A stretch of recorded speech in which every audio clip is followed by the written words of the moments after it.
Cici, Aya, and Vanny, injured, alas problemado. Di Brito hanggang 2025 pa ang serbisyo.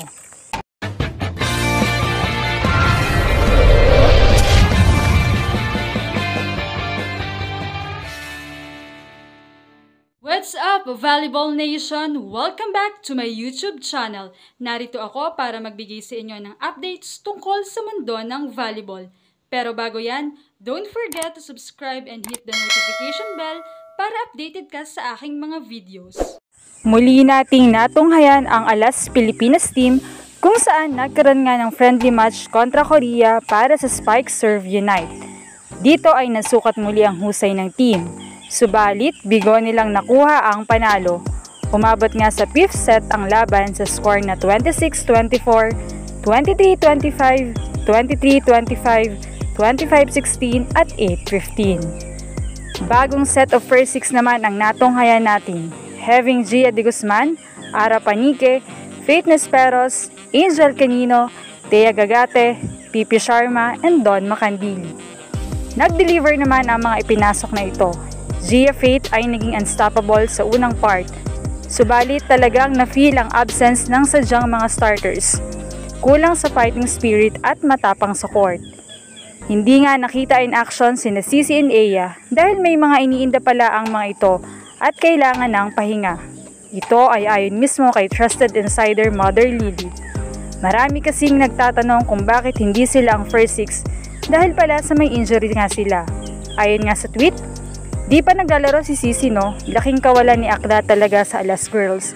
Contrary sa talak ng mga bashers niya, pagaling ka Cici, recover well. Dito ay nagtanong na ang mga fans. Sagot ng fans, true me, pero bakit wala rin si Aya? Parang hindi pwedeng magsabay si Ara at Faith. May iniinda din ata, so limited playing time muna. Diyos ko, sana makarecover naman. Malapit na ang Challenger Cup. Tama lang na rest bot. What about Vanny? Si Vanny alam ko masakit din ata ang tuhod, sagot ni Mother. Reply naman ng isang fan, totoo ba yan?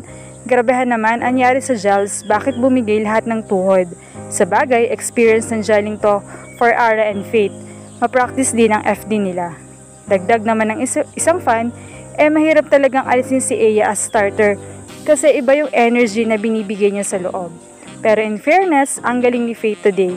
Si Angel, the usual na scoring machine, pakahusay ni baby girl. Talagang kailangan ng girls na magpakondisyon, especially papalapit ang FIBB Challenger Cup. Samantala, ay magtatagal naman ang serbisyo ni Coach De Brito sa Team Philippines. Dahil nito nga lamang ay inanunsyo ng pamunuan na extended ang kanyang kontrata mula nga ito sa PNVF. Magtutuloy-tuloy ang kanyang kontrata hanggang December 25 ayon kay Tatsu Sara. Ayon dito, mula sa masusing pag-iisip, konsiderasyon at konsultasyon sa board ng PNBF, ay opisyal kong inaanunsyo na mananatiling head coach sa De Brito hanggang SEA Games 2025. Ito ay matapos maglaro ang Alas Pilipinas versus Powerful Daegu of South Korea sa Serve Spike Unite friendly match sa South Korea na ginanap. Marami pang paparating na events at laro para sa Pilipinas, kaya tuloy-tuloy nating suportahan ang team at ang programa. Si De Brito nga ay akmang magtatapos na ang kontrata ngayong June, subalit dahil sa ipinakita ng Alas last AVC Cup ay napag-isipan itong i-extend. Sa darating ng December ay lalaban ang bansa para sa 33rd Southeast Asian Games o SEA Games sa Thailand at susubuking tapusin na ang 20 years na pagkauhaw sa medalya ng Pilipinas sa SEA Games. Anong masasabi nyo rito? Leave a comment below.